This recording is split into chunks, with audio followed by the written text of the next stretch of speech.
Alors là, voilà, enfin cette vidéo de la semaine dernière. Alors aujourd'hui, je voudrais vous parler de quelque chose d'un peu plus intime en fait.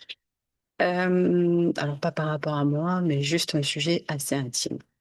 Je voulais qu'on parle de la communication dans le couple.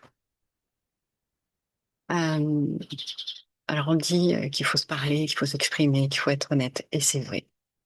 Mais aujourd'hui, j'ai envie en fait de vous parler d'autre chose, de tout ce qu'on ne dit pas.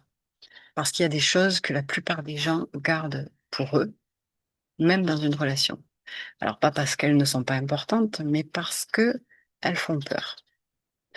Parce qu'elles ne veulent pas blesser l'autre, parce qu'elles ne veulent pas créer de conflit.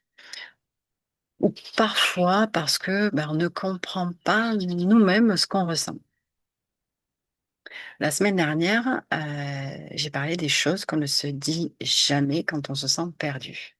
Et aujourd'hui, j'ai envie d'aller dans cet espace encore plus sensible qui est le couple. Alors, parce que c'est souvent là pour moi que euh, ce qui n'est pas dit pèse le plus. Par exemple, il y a une phrase que j'entends souvent, mais bon, rarement au début, mais je l'entends souvent.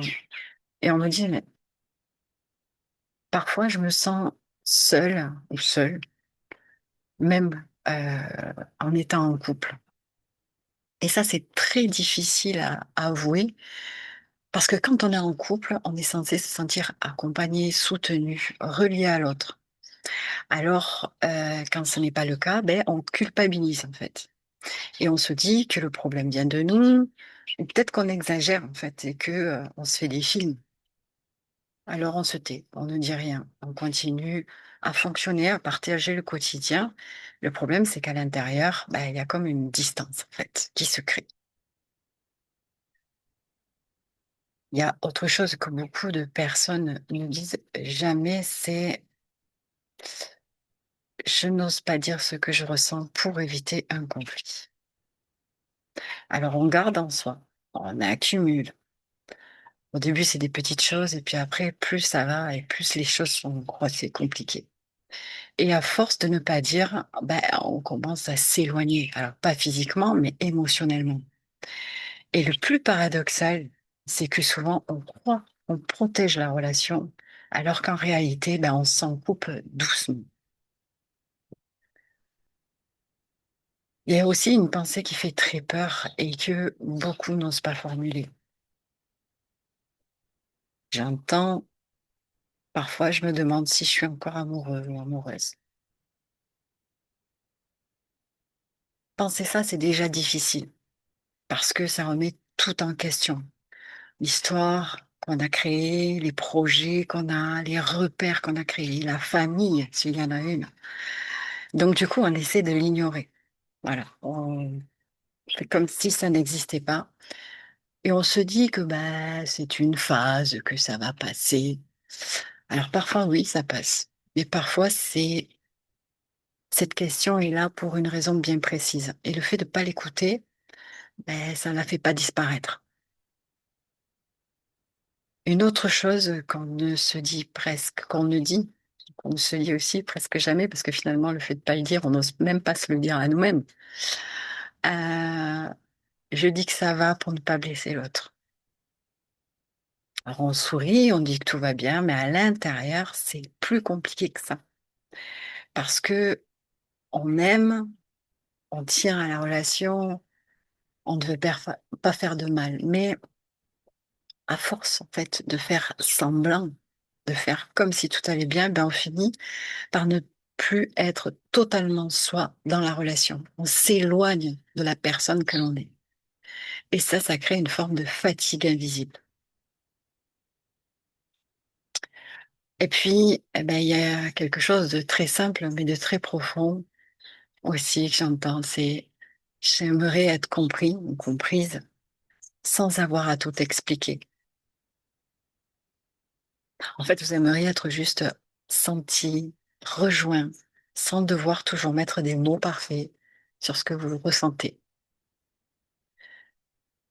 Et quand ce n'est pas le cas, ben, on peut se sentir seul, même quand on est deux. Toutes ces choses-là, ben, ce ne sont pas des preuves que le couple ne fonctionne pas. Ce sont des signaux. Des signaux euh, qu'il y a des émotions, qu'il y a des besoins, qu'il y a des questions qui n'ont pas encore trouvé leur place. Et souvent, le vrai problème, ce n'est pas ce qu'on ressent, c'est qu'on n'ose pas le dire. Euh, Pas forcément, alors le dire pas forcément d'un coup, pas forcément tout bouleverser, mais au moins commencer à être un peu plus honnête avec soi-même. Parce que, parce qu'on ne peut pas construire une relation apaisée si on se coupe de ce qu'on ressent vraiment. Alors, si tu t'es reconnu dans une de ces phrases, sache encore une fois une chose, tu n'es pas seul ou seule. Beaucoup plus de personnes vivent ça que tu ne le penses. Et peut-être que le premier pas, ce n'est pas d'avoir une grande discussion.